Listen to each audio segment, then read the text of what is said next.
Evidence of slaughter? Amnesty International accuses a Rohingya rebel group of killing civilians. Is this the reason behind Myanmar's military crackdown? I'm Imran Garta, and today's newsmaker is the Arakan Rohingya Salvation Army. Myanmar's security forces have long been accused of ethnic cleansing, but they may not be the only perpetrators of murder in the conflict. Amnesty International says they have evidence. The armed rebel Rohingya group known as Arsa killed around 100 Hindu civilians. One massacre last August is said to have taken place on the same day the group attacked 30 police posts and an army base. That was quickly followed by Myanmar's crackdown that forced 700,000 Rohingya civilians to flee into Bangladesh. Arsa has always denied they carried out the killings, and some Rohingya activists have questioned the motive behind Amnesty's report. But with mounting evidence, can they deny these allegations any longer? That debate in a moment, but first here's Sandra Gatman.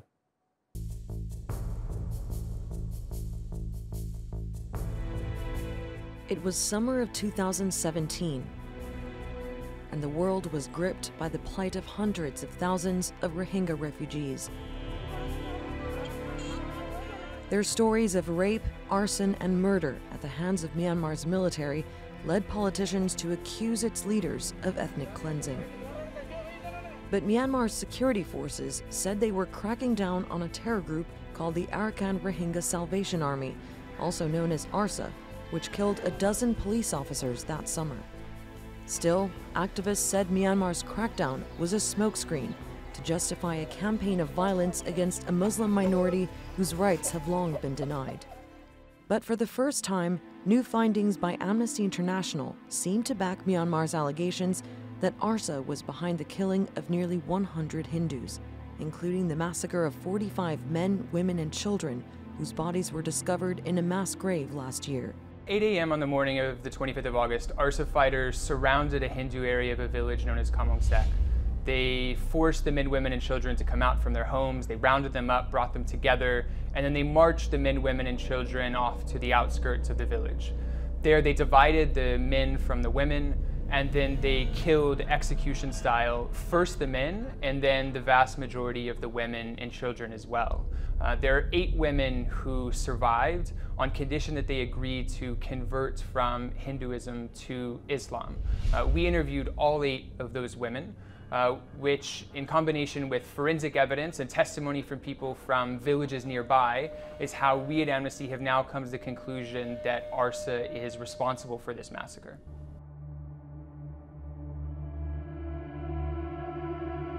Myanmar's government has painted Arsa as an Islamic terror group affiliated with transnational networks like Al-Qaeda.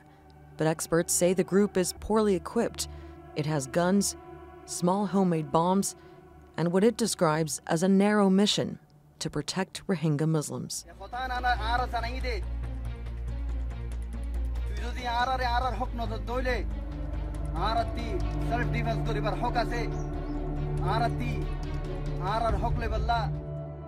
But some are concerned that Arsa could expand and strike again. Inside Bangladesh's sprawling refugee camps, young Rohingya men are seen as easy to recruit. We will shed as much blood as needed to free our country. That's our motherland. We are citizens of that country. How can we stay here? But Arsa has denied it's targeting Hindus, saying in a statement that it acts to protect the Rohingya community and that any defensive attacks have always been aimed only at the Burmese terrorist military junta. Rohingya activists say Amnesty's report could have been influenced by Myanmar's government and that it's weakened a global effort to hold the country's leaders accountable.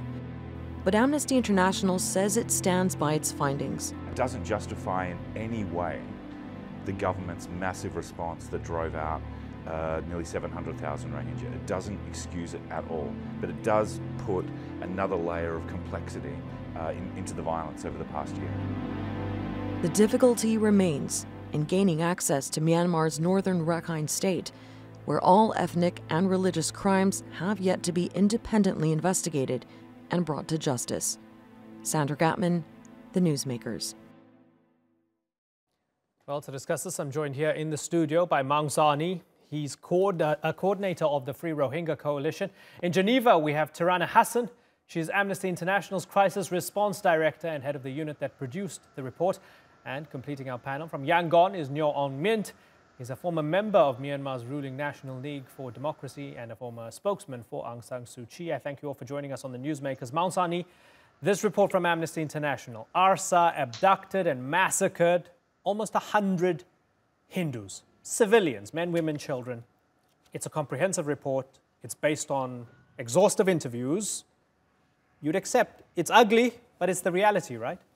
No, I don't accept it for a number of reasons. I'm not denying that Amnesty should not be being impartial or publishing human rights abuses, publishing about human rights abuses committed by any combatant or armed gangs. So what's your problem with it? My problem with this, Amnesty has gone far beyond what the evidence has warranted. There are major gaping holes in the Amnesty's report, and the evidence, the oral testimonies provided by the Hindu witnesses or survivors, they are conflicting, they are evolving. Amnesty itself admitted it, and also the person, actually Major General Aung Ye Win, who led the Burmese journalists back in September when the mass grave was unearthed, is an old acquaintance of mine. He had absolutely no evidence when he was confronted in Burmese language by the Burmese the reporter. General, what is your evidence that Arsa killed these people? Okay. He had nothing to say. Okay, we have Amnesty on this panel. I'm glad that we do. Tirana Hassan, we have Maung hanging a question mark over your methodology. He feels some people have pulled a fast one on Amnesty International and you might not have the full story. Tell me your response to that. Well, we think very carefully before producing any of our research, and we actually apply the same methodology, the same sort of rigor, the same sort of detailed analysis into the abuses that have taken place and that are documented in this report that we have to the other 17 plus reports and press releases that we have released since August, which have documented both this most recent abuse, most recent incident, which took place back on the 25th of August, but it has taken us that long to be able to gather all of the evidence for us to produce this public report. That said, however, the same sort of methodology, including eyewitnesses, triangulating information from multiple witnesses, not just the victims themselves, looking at photographs and forensic evidence and having independent analysis of that sort of evidence is all part of the process that we use to triangulate evidence. And it is from that basis that we were able to draw the conclusion that the individuals from the Hindu community were killed in a brutal attack by a Rohingya armed group known as Arsa, and that this actually was not only about the killings, but it was also about abduction. And what Amnesty is calling for is that it is now the time to look at the fact that it is clear, based on this investigation, based on our other previous investigations, which have meticulously documented abuses by the Myanmar security forces against the Rohingya population, that there must be access to Northern Rakhine State. That is the only way that we will be able to collate all of the forensic information as well as do detailed analysis. And it's not just Amnesty's access, it's the UN's access. Yeah, that's a good point. And we're going to address it in a moment. I'm going to get Maung's response in a moment. But let me go to Nyo On Mint for now. Nyo On Mint, do you concur with Amnesty International's report and their findings that Arsa did these terrible things to those Hindu civilians? Yeah, of course, I totally agree with her because we already have a lot of evidence, and that's a massacre. That's the women, children, elders it's the victim. It was a crime versus intent because in Dan village when military and then the authority killed the Dan Rohingyas, by that's an extrajudiciary killing, and then but they're also put on the on the court and the justice and they've been charged with the different charges, and then they're sentenced. And then right now, we have evidence that the Hindu, they have nothing to do with any Rohingyas. They are not the supporter of the government. Because why? I'm really worried that the killing was not a murder, not a crime. It was like it's a mass. Okay, so killing. let me ask you, sir, if you'll allow me to come in here, you agree with Amnesty's methodology and what they have uncovered here. Amnesty International also says, Your Honour Mint, that what Myanmar is doing to the Rohingya people is, quote, a crime against humanity, or are crimes against humanity. So, if you agree with them on this incident, do you agree with them on the other incidents? Yeah, I think we should, because the government should have independent investigation. That's the government made a mistake. And then when an independent body, when they look at it, what really happened on the ground. But still, the Rohingya community have only 10 bodies to be claimed. Hold on. Compared with the... Sorry, I need clarity from you, sir, if you don't mind.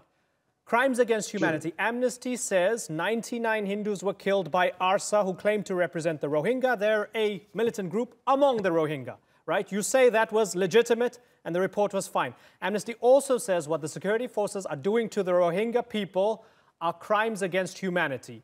Do you accept that as well? I'm a little bit afraid of that, the second part, because the government should have to put in all the evidence to show that they are innocent. And then But sir, why is Amnesty credible when it comes to the other side's crimes and not to your side's crimes? No. I mean, whoever committed a crime should be charged with the international standard. There was no, the double standard. I don't mean that it was a double standard. It should have, whoever committed the crime should be, investigated, should be exposed. So let me ask you, Maung Sani, same question then. How come you weren't flagging up Amnesty's reports up until this moment as well? Why did you not have problems with their methodology until they turned the focus on Arsa? Well, I only look at the report on its own merit. Yeah, the fact that Amnesty International has issued 17 press releases and written reports in the past and applied rigorous methodology does not necessarily guarantee that this report would be of the standard of the same standard. If this report is submitted to a judicial review or in a court of law, this report will be thrown out of jail because there are gaping holes. There are 6 points that Amnesty raised, saying that that provided them a solid basis for incontrovertible, conclusive evidence. But Tirana is saying they use the same methodology throughout because you're not allowed to go and have proper access there. So they're using similar methodology throughout their reporting. This is the region in the Rakhine State, extremely restricted. The Sittwe, the capital of Rakhine State, no foreigners can enter without intelligence notice. And this is the region that UN Special Rapporteur is not allowed to go in. UN fact-finding mission is not allowed to go in. Amnesty was there doing research for almost a month, including talking to a village administrator, which is part of the government. So why did the Burmese government allow the amnesty in while it blocks UN and other fact-finding mission? We'll get Nyon Min to respond to that in a moment. But let me ask you, Tirana, I guess one of the things, I don't want to speak for you, Maung, but one of the things that Maung doesn't like here is the issue of proportionality here. So overall, arguably, as some among the UN have called it, genocide is taking place. Maung, and I read your op-ed recently, Maung, you feel it distracts from, when Amnesty reports on what Arsa does, it distracts from a bigger crime that is taking place. What's your take on that, Tirana? Well, first of all, let me just offer up a few points of clarification. The Amnesty team was not in Rakhine State for 1 month. It was there for a period of just a few days. When we talk about access for the UN fact-finding mission and for the special rapporteur on Myanmar, it's actually access to the country as a whole which is restricted to them, not just Rakhine State. But Amnesty did not have access to northern Rakhine State, which is the area where most of the abuses have actually taken place since August 2017. We did not actually have any sort of official contact or permission with the central authorities, or as some of the public assertions have been made by the Ministry of Defence. Sorry, wait a minute. No, I'll just finish. You were talking to a village administrator. We did have possibilities to actually. Thank you. So actually what happened was that Amnesty was able to get into Sidway, where we had permission from the local authority to actually conduct our work there, actually to be there. We were able to use independent local contact with no connection to the military, the government, or the authorities. We, as we have always done, worked with independent translators. All of our interviews, as we always do, are conducted one-on-one with no interference, with independent translators, with no other individuals, either from the government, the authorities, or the community. And the only thing that we did have was just permission from the local authorities only to be in Sidway. But any sort of assertion that Amnesty International colluded with the Myanmar authorities is frankly just really inappropriate and quite absurd. And it's the same sort of accusations that we've heard from people saying that our reports on abuses against the Rohingya population have been totally manipulated by members of the Rohingya population. That is also untrue. It's part of the human rights violators playbook, shoot the messenger. No, I'm not shooting the messengers. I'm shooting at the extremely shoddy quality of your report. Your report, look, I mean, you repeated the completely unverified, the Burmese military's narrative that on August 25th, Arsa coordinated attacks on 30 different security outposts, and that has not been independently verified. ICG reproduced, which you quoted as a source, reproduced the Burmese government's narrative. Coordinated attack on 30 different security forces by a group of angry, largely illiterate people, Rohingyas, is actually beyond imagination. Unbelievable. This is the kind of thing like Israeli intelligence might be able to pull it off. Okay. Not Arsa. Okay, I think repeating the official narrative and fine. Let's saying this is like exonerating the Burmese military. Tirana, the claim from Maung is that you're just repeating what the Burmese military tells you. Is that even possible? No, absolutely not. Without direct collusion. No, Amnesty International doesn't tend to parrot anybody. We are an independent human rights organisation. We come to these conclusions based on rigorous research that we've conducted. We have actually reached out to Arsa prior to the release of this report to ask them for their comment. Unfortunately, they did not respond. We would hope that they would choose to respond to directly to several questions that we have for them, which we would be happy to publish in our future publications. I think what's important here is that from the evidence obtained from Amnesty International through a rigorous investigation, what we can say is Arsa was responsible for the unlawful killings and abductions of this particular group of people. This was an incredibly violent campaign, which started on the 25th. Majority of the abuses clearly have impacted on the Rohingya community, without a doubt. However, it is important that we move forward and look at justice and accountability.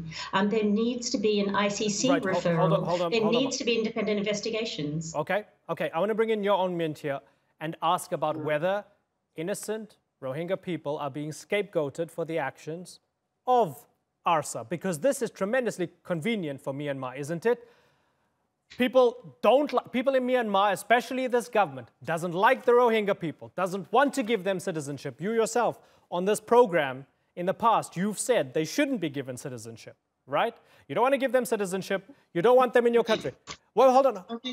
Hold on. Let me finish the question. Hold on, let me finish the question. So, isn't this tremendously convenient that when Arsa, this small militant group, as egregious as their actions might be, are giving your government the perfect pretext to absolutely crush the Rohingya people and ethnically cleanse them from the country, sending them across the border to Bangladesh? Isn't that the reality? Actually, the government didn't push it out. And then after 30, when Mangsani mentioned about the 30 police, outposts have been attacked by the very violent, the group. Because between 2016 and 2017, 40 village headmen who were Muslims were being killed by the militant groups. So this is what happened. This is like kind of trying to logic between the connecting between, because of the small group create the problem, making a big Rohingya being crushed. It was absolutely not. Let me ask you, Mangsani, why does it have to be all or nothing? Why can't it be that, yes, there's a tremendous, horrendous crime against humanity being committed against the Rohingya people? The overwhelming vast majority, completely innocent of any crime. They're being pushed and pummeled and humiliated on a daily basis, pushed out of their homeland into Cox's Bazar and other parts of Bangladesh and so forth.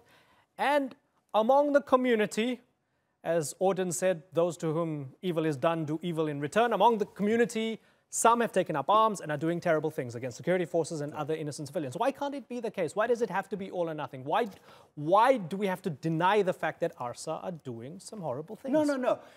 Let me just be categorically clear. I am not here to defend or deny what Arsa might or might have done. If they have done that, they also committed crimes against humanity. The Arsa should be brought to ICC, just as the Burmese generals and Aung San Suu Kyi and the accomplice should face a trial. But what I'm trying to do is point out the fact that Amnesty International has done an extremely unprofessional job as a researcher. I've been a researcher for 30 years, and I've studied the Burmese military, worked with some of the generals a number of times when I was pushing for ending of isolation of my country. I came from a military family. The military allowed the Amnesty International to come in, and military, in my view, even coach the evidences. There are questions the Amnesty unable to answer. Who provided the eyewitnesses? Amnesty, say that the Hindu Rohingyas, when they were interviewed in Bangladesh, they say the killings were done by the Burmese military and Rakhine Buddhists. And then Amnesty say, well, that was under duress because they were living with the ex-perpetrators. Now, these are the people that were repatriated, Hindus, back to Burma. Why not apply the same logic? Okay. Yeah. Okay. And it doesn't check out for you. Amnesty is like having a double standard in terms of, so it's not rigorous, and most importantly, Amnesty has just deepened anti-Muslim, hatred and fear, not just in Burma, in Modi's maybe India. Arsa has done that. Maybe Arsa is the one who's deepened anti-Muslim fear by claiming to act on behalf of the Rohingya and going and torturing people and butchering them. Yeah, Arsa's done it, not Amnesty International. Arsa does not speak for the Rohingya. It's a small bunch of people. Sure, but they can still commit crimes, right? Oh, yeah, sure. And Amnesty can report on them. I don't deny that, but what I'm saying here is that the evidence that Amnesty has produced will be thrown out of any court of law because the evidence is extremely underwhelming. Okay. Well, we've got the response from Tirana, and unfortunately, we are out of time. I'd love to continue this conversation, but I cannot. I have to move on. Mangsani, Nyo Aung Myint, and Tirana Hassan, I thank you all sincerely for joining us here on the Newsmakers. In 2014, Malaysia Airlines flight MH17 was shot down over eastern Ukraine, killing almost 300 people. Many of the victims were Dutch and Australian.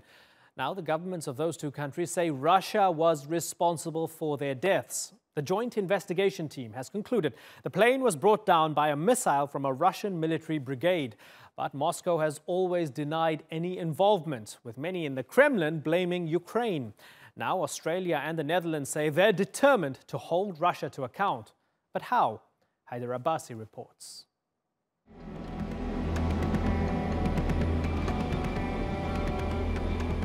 It's hard to imagine this was once a plane filled with people. When Malaysian Airlines flight MH17 crashed in Ukraine nearly 4 years ago, all 298 people on board were killed. The plane had left Amsterdam, destined for Kuala Lumpur. Investigators concluded it was shot down by a missile. Now the governments of Australia and the Netherlands say they can identify who's behind the attack. Nederland stelt Rusland aansprakelijk. The Netherlands holds Russia responsible for taking down Malaysia Airlines Flight 17.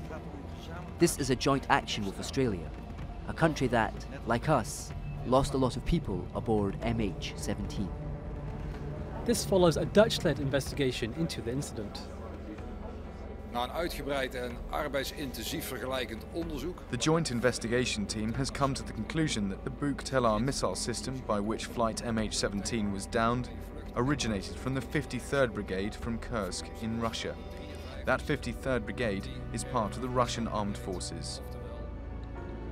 But Moscow continues to deny responsibility. Есть различные версии этой трагедии, но их тоже никто не учитывает. И поэтому, если не будет полноценного расследования, то, конечно, нам очень будет трудно принять выводы той комиссии, которая работает без нашего участия.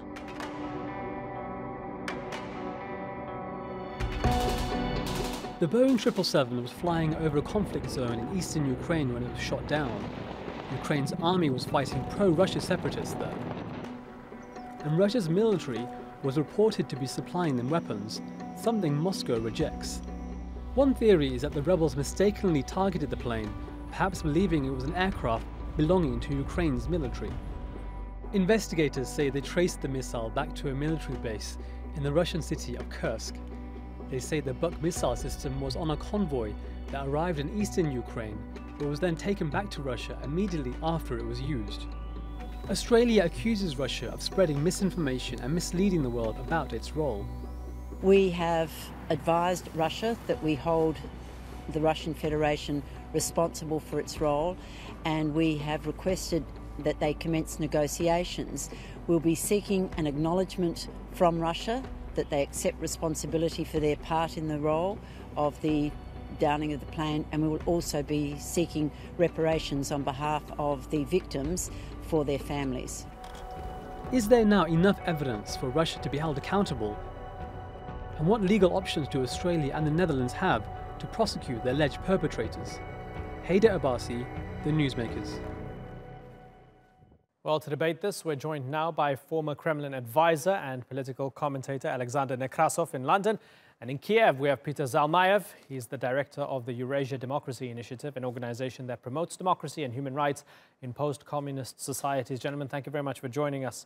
Mr. Nekrasov, this JIT report seems conclusive enough, and we've had strong responses from the Australian and Dutch leadership. It seems a slam dunk case. This came from the very top. Russia shot down MH17 and is responsible for the deaths of almost 300 people, including 80 children, right? Well, I'm sorry, but there's absolutely no new evidence about this report. And I'm sorry to say that everything they said has already been said. Now, I find it perverse that the so-called evidence is provided by this strange website, Bellingcat, which collects rumors on social media and then produces it as fact. I mean, this really has to stop. These sort of accusations are absolutely foundless. You can't really conduct policy like that. The issue of this matter is that an armed coup, which was encouraged, financed, organized, and supported by the West, took place in Ukraine. An illegal regime took over power in Kiev. And I'm sorry, that illegal regime could not even conduct proper talks with its own people and waged a war against them, accusing them without any proof of being agents of Russia. Everything you've said, certainly. No, these are interesting points. Let me finish. No, you make interesting points, but everything you said doesn't mean that... Everything you said still doesn't mean that Russia couldn't have shot down that plane, right? They could be an illegal regime, it could have been a coup. Go ahead. No, you didn't let me finish. Okay, finish. So, the problem was that a passenger plane should not have been allowed by Ukrainian authorities to fly over a conflict zone which was used, where all sides, including army units of Ukraine and all these so-called separatists and also these terrorists who posed as Ukrainian supporters, used all sorts of weapons. The guilt is with the Ukrainian government. The Ukrainian government has to provide safe routes for aircraft, passenger aircraft, over its territory. Now to start suddenly to blame rebels and then not rebels, but army units from Russia, this is absurd. Okay, let's get Mr. Zalmayev. There is no proof. Okay. None. Okay. Peter Zalmayev, in addition to what you heard from Alexander Nekrasov, let me quote to you what the Russian Defense Ministry recently said in response to the JIT investigation. They said not a single anti-aircraft missile system from the Russian Federation has ever crossed the Russia-Ukraine border. Okay, so absorb those two things. Tell me your response. Does any of that check out for you? Well, I'll just have to say that from the very beginning, from the very first days of this catastrophe, the Russian side put out this massive propaganda flood of disinformation, which actually was a watershed moment in as much as this was actually one of the first such instances when massive disinformation was used as part of Russia's hybrid warfare, not only against Ukraine, but also what we've seen in the last several years in elections in various Western countries, including the United States.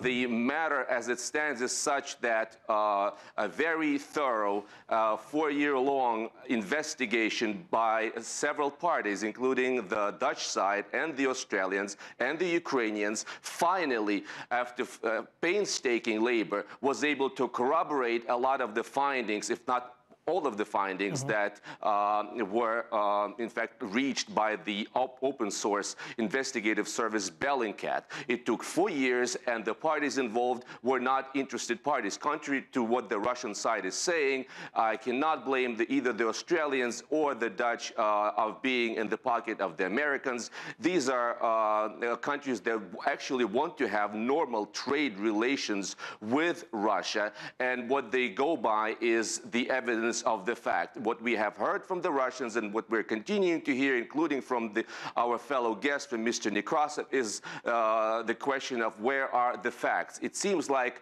anything short of showing them a photo of Vladimir Putin pushing the button of that missile launcher, they will never be satisfied by any sort of fact. Okay, so let's ask Mr. Nekrasov. Mr. Nekrasov, is that the case?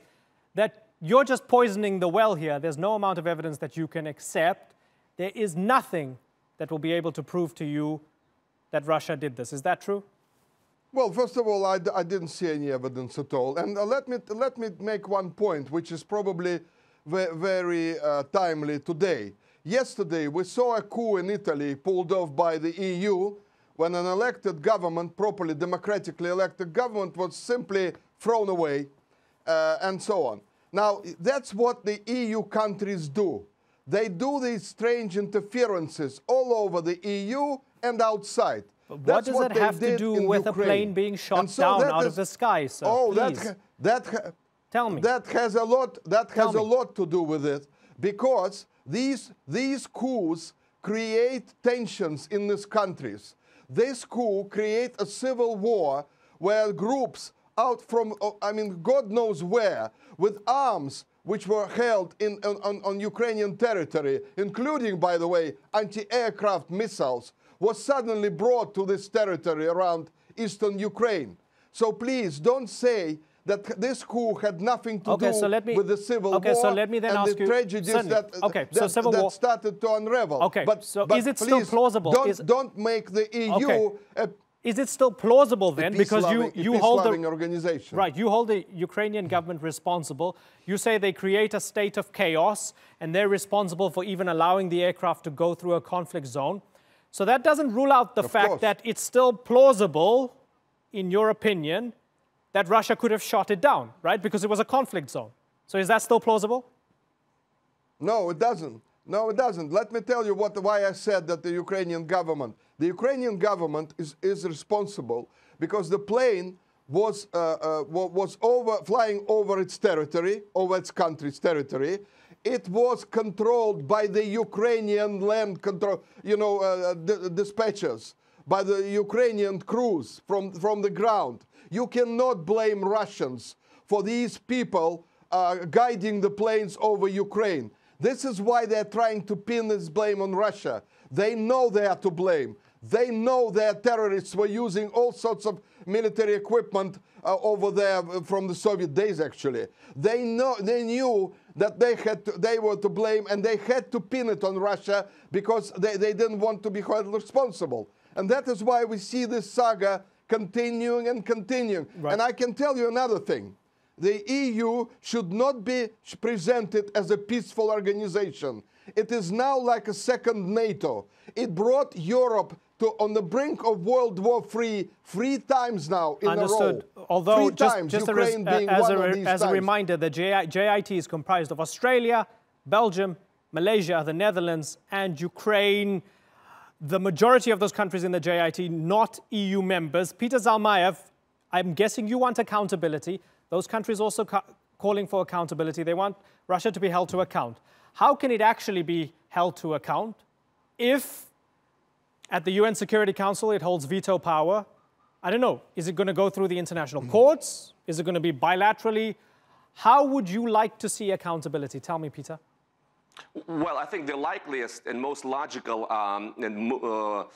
outcome of this, and the next step in this process, is actually turning over all the evidence which the Dutch investigators said will stand in any court of law, and turning this evidence into the International Court of Justice in The Hague. We're talking about lawsuits by these governments, these countries that you mentioned, Malaysia, Australia, or Holland. And we're also talking about a class action lawsuit by the families of these victims. Okay, I'm going to wrap. Gentlemen, it's been good to chat to both of you. I hope to have you both on the program in the not-too-distant future. Alexander Nekrasov and Peter Zalmayev, thanks so much.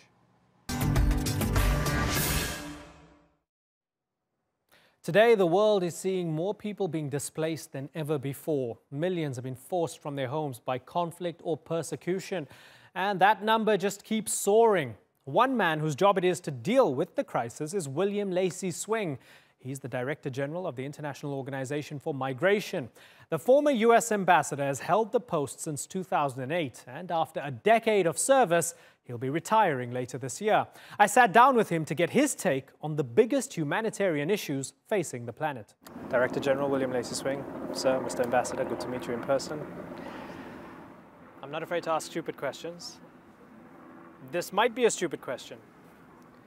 As the Director General of the IOM, can I use the terms refugee and migrant interchangeably? I think from IOM's perspective,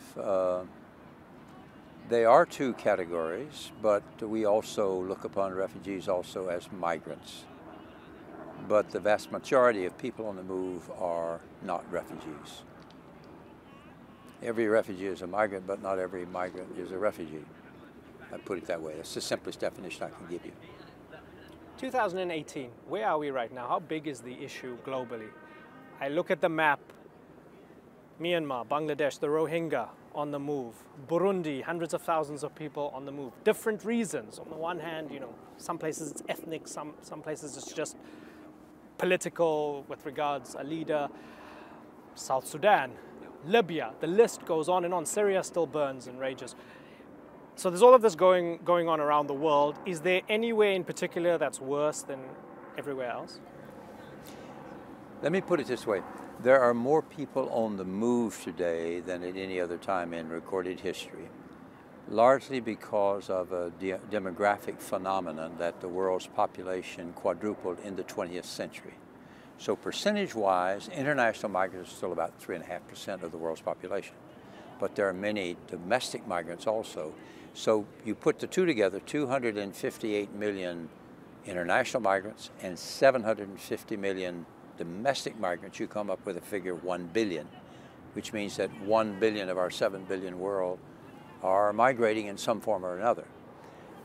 The vast majority of these are migrating smoothly, easily, generally without great difficulty. But you have a very perceptive way in posing that question, because we also have more people forced to move than in recorded history also, certainly more than any time since the Second World War. Now, the drivers are quite clear. You just outlined them. We have at least 9 or 10 armed conflicts from the western bulge of Africa to the Bay of Bengal and South Asia. There is no prospect in the short to medium term to resolve any of these, unless I'm ill-informed. I don't know of any negotiations leading that direction. You have, in addition to that, you have natural disasters that we have all the time, whether it is flooding in Pakistan or Bangladesh, or whether it is the earthquake in Haiti, etc. You also have climate change now, proving to be a factor. And you have the demographic driver, which is, for example, you have a global north aging quickly in need of skills and jobs to be filled. You have a largely unemployed, youthful south in need of work. So there's an automatic push and pull factor there that has to be taken account of. The median age in West Africa is 14. In Germany and Europe, it's 47. So that's very obvious. So all of that is going to mean that large-scale human mobility is going to be a trend for the rest of our century, along with urbanization.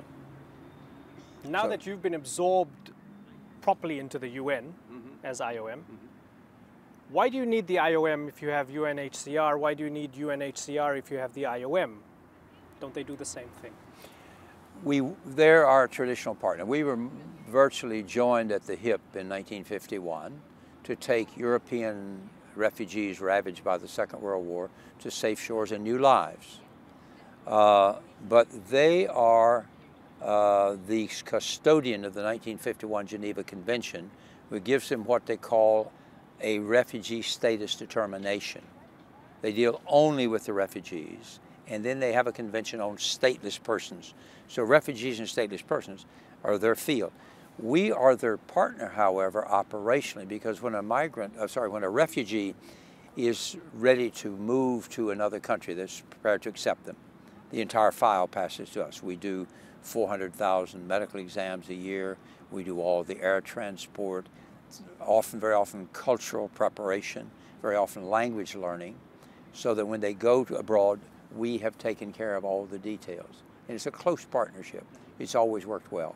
We also do a lot of collaboration on migratory matters also, because right now we're doing joint interviews in Libya to determine if a person is truly a migrant returning home, or are they perhaps a refugee who would have trouble if they went home.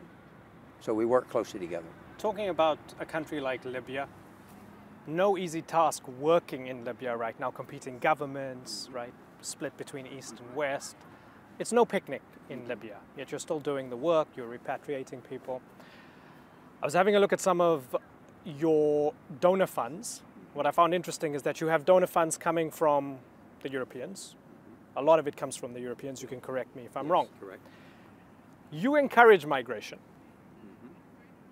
A lot of your donor funds come from countries where those democracies are telling their politicians, I'm sorry, we just don't want those people anymore. How do you square that, where the money's coming from countries that are accountable to their voters, where they're not too keen on migration, whereas you're working to smooth the path for people to migrate? Right, right.